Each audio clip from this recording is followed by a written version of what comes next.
Picture this, two cars, same corner, same speed, turn one at Watkins, Glen. The veteran hits the brakes at the 100-meter board, textbook, safe, exactly where he's been told to brake his entire career. Shane van Gisbergen, he's still flat. The board's gone, the corner's coming, and he is still on the throttle. To a normal Cup driver, that's not a braking point, that's a suicide point. That's where you bin it into the tire wall and apologize to your crew chief, and yet he makes it every single lap. This isn't bravery, mate. It's a secret science, a braking technique so terrifyingly effective that two-time champions have flat out admitted they will retire before they ever master it. I'm going to show you the exact telemetry, the exact footwork, and the exact reason Cup Series champions are scratching their heads. By the end of this video, you'll understand why some people think NASCAR might have to change the car itself to stop him. But to get why it's an unfair advantage, you first need to understand the one thing every American driver gets wrong. Right, let's get into the science, because this is where it gets juicy.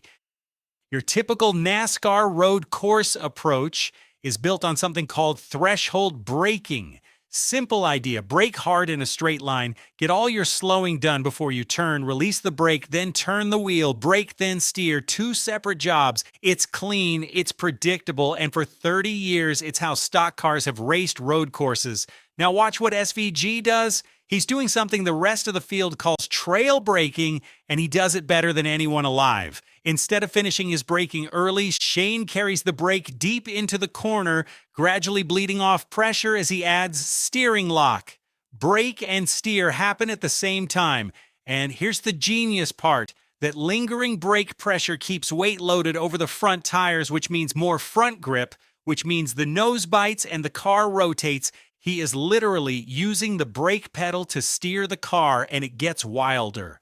SVG brakes with his right foot and heel and toes, the old school art where one foot dances across two pedals at once. The whole NASCAR field switched to left foot braking years ago when the gearboxes changed. So when Shane rolls into a corner, his feet are doing something his rivals' feet physically don't know how to do anymore.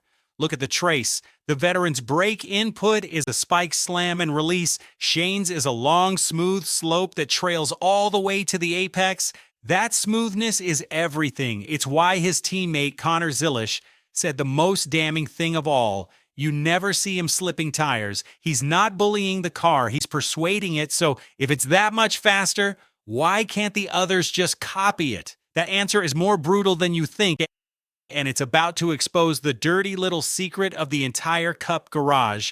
Quick one before we go deeper. Breaking down telemetry like this frame by frame, trace by trace, takes hours of work. If you want to be the smartest NASCAR fan in the room and actually master the science behind the wins, not just watch them, join the Trackline community, hit subscribe to stay ahead of the pack. We do the homework so you don't have to. Now here's why the veterans are genuinely rattled.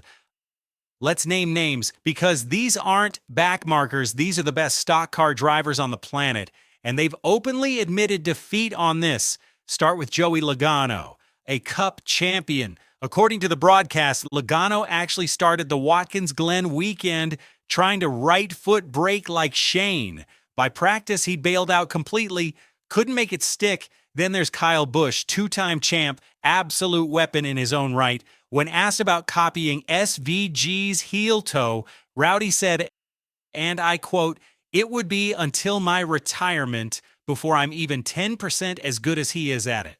That's a Hall of Famer waving the white flag. Even Shane's own teammate Ross Chastain summed it up perfectly. He said, "My feet are on the wrong pedals when I do it his way. I can do it for a corner or three, then I go back to my own way. It's just muscle memory."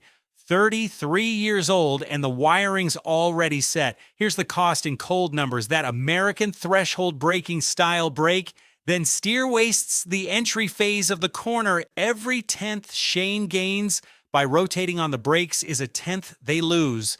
Corner after corner, lap after lap, multiply that across a dozen turns and 100 laps, and you get the kind of margins we've actually seen, like Sonoma, where SVG led 97 of 110 laps from pole. That's not winning, that's a flogging. And then there's the part nobody talks about, the mental fear. When veterans see that number 88 fill their mirrors, they start driving differently. They break a touch earlier to avoid getting dive bombed. They defend instead of attack. They overthink their own footwork mid-race, trying to find time that isn't there. He's not just beating them with grip, he's beating them with doubt. But here's the twist. SVG himself says everyone's overthinking it. So is this technique really that unbeatable? Or is something else going on? Because that question has sparked a debate that goes all the way up to NASCAR's rule book. Here's where it gets spicy. SVG has now won 6 of the last 7 road course races. He's rocketed to equal third on the all-time NASCAR road course win list in a fraction of the starts. When one driver dominates a discipline that completely, people start asking an uncomfortable question: should NASCAR do something about it? Now, Shane himself pours cold water on the conspiracy. On the Dale Jr. download, he said the right foot trick was essential back in Supercars because those cars ran a locked diff. You needed to control rear lockup on the brakes, but the next-gen Cup car runs an open diff. So in his words, you don't really need to anymore. He literally said people overthink it. And here's the kicker that fuels the whole debate. NASCAR runs an open book telemetry system called SMT. Every rival can study Shane's exact data, his braking, his throttle, his rotation. They can see precisely what he's doing, and they still can't replicate it. So is it the technique, or is it just him? That's the real fear in the garage. You can't ban a man's instincts. You can't write a rule against 20 years of Supercars muscle memory. The only fix would be changing the cars or the calendar, and that's the quiet conversation happening in the background. So the question becomes, with Sonoma and the new races still on the board, can anyone actually stop him? There's one name that keeps coming up, and it's not who you'd expect. So let's bring it home. SVG's mastery isn't one magic trick. It's trail braking that rotates the car on entry. It's heel and toe footwork the field can't relearn. It's tire management so smooth that even his rivals admit they never see him slip. And it's a mental edge that has champions second-guessing themselves before the green even drops. The one-man tip to challenge him? 19-year-old Connor Zilish, Shane's own Trackhouse teammate, who reckons he can beat SVG without the right foot technique. Whether that's confidence or fantasy, we'll find out soon enough, but I want to hear from you. Here's the big one. Is SVG just a flat-out better driver, or is the Supercars background a straight-up cheat code for road courses? Drop a comment below. Type master if you think it's pure skill, or advantage if you reckon the background gives him an unfair edge. I read every single one. And if you want the full breakdown of whether Zilish can actually dethrone the king of the road, that Telemetry Deep Dive drops next. Smash subscribe so you don't miss it. This has been NASCAR Nation Decoded. Stay sharp, stay ahead of the pack, and I'll see you at the next braking zone.